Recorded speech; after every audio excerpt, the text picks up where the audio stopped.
Here is the canoe ride in Paper Mario the Origami King with every single coin collected. And if you're able to collect every single coin, then you'll get the Coin Captain trophy. So you use the joystick to steer up and down, and while you're turning, the canoe seems to move a little bit slower, and it sounds simple enough, but to me this has been the most difficult part of the game. So here's some footage. I'll just comment on what I'm doing, and maybe this will be able to help you out. You press A to jump. You have to make sure to get these coins. Some of these places, it's a really tight fit to be able to get through without your boat taking damage, but you really don't have to worry too much about taking damage if you don't take too much damage, because there are some places where there are hearts to collect, so you don't have to worry about your boat sinking. Now, if you're practicing this a lot and you fail early on the canoe trip, one thing that you could do, you could start tapping B, and then Mario will swing his hammer, and if you do that enough times, it'll end up breaking the boat. So that could be a quick way to restart. If you've realized that early on you've made a mistake and you're not going to get 100%, then you could just smash your boat and start over.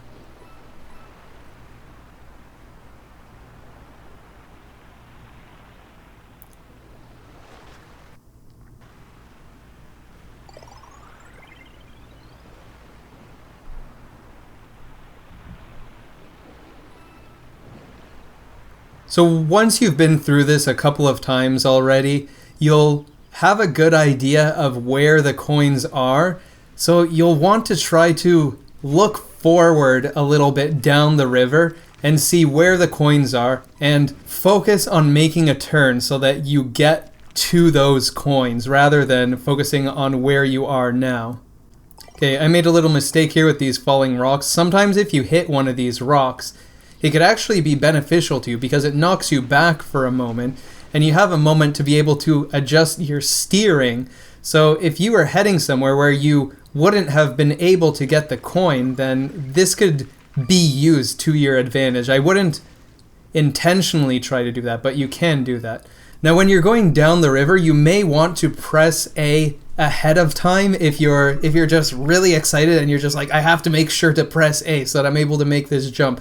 So what I recommend on this part, really focus, really look close at the screen, and right when you collect the coin, right before the jump, that's when you jump.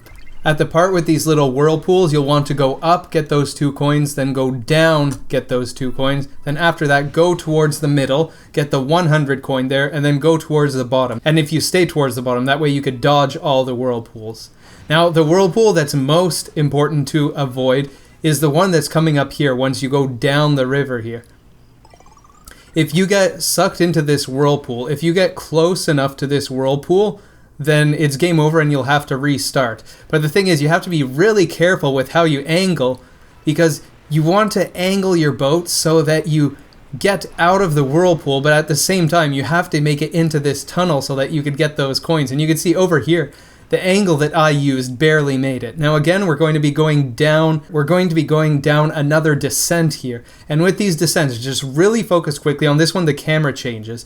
And right before you just really have to time these jumps perfectly. The way that you want to time these jumps is so that right before you see the ones that are in the air, that's when you press A. And when you're going down these hills, you don't have to worry about steering up or down. All that you have to focus on is jumping. So hopefully this was helpful to you. I wish you good luck in this. This took me maybe an hour and a half to do. This was definitely the most difficult part of the game for me. So yeah, hopefully this helped. Let me know in a comment if it did, and enjoy the game.